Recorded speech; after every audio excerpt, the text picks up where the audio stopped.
మన ప్రోడక్ట్ ఏదైతే ఉంటుందో అది పక్కా కస్టమర్ ఫోకస్డ్గానే ఉండాలి. సో దీనికి one of the best example చెప్పాలి అంటే యాపిల్ ఎవ్రీ ఇయర్ ఒక న్యూ ప్రోడక్ట్ని లాంచ్ చేస్తుంది. New product in the sense new model launch చేస్తుంది. చూసుకుంటే లాస్ట్ 6 to 7 మోడల్స్లో డిఫరెన్స్ ఏది ఉండదు. సో ఏంటి ద కాన్ఫిగరేషన్స్ అన్నీ సేమ్ ఉంటాయి, ఓన్లీ దాని యొక్క డైమెన్షన్స్ కానీ లెంత్ దాంట్లోనే డిఫరెన్స్ వస్తుంది.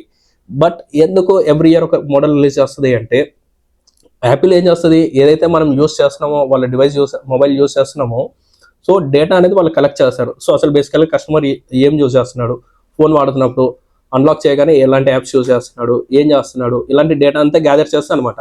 సో ఈ గ్యాదర్ చేసిన తర్వాత ఫస్ట్ 6 months వీళ్ళు డేటా గ్యాదర్ చేస్తారు. అండ్ నెక్స్ట్ 6 monthsలో ఏం చేస్తారు, ఈ డేటాని అనాలిసిస్ చేసి సో కస్టమర్ దేని మీద మెయిన్గా ఫోకస్ చేస్తున్నాడు. సో నెక్స్ట్ మనం రిలీజ్ చేసే మోడల్లో ఎలాంటి ఫీచర్స్ ఉండాలి, సో కస్టమర్ అప్పుడు యూటిలైజ్ చేయడానికి ఎంత ఈజీగా ఉంటుంది మన మొబైల్ అనేది వాళ్ళు ప్లాన్ చేస్తారనమాట.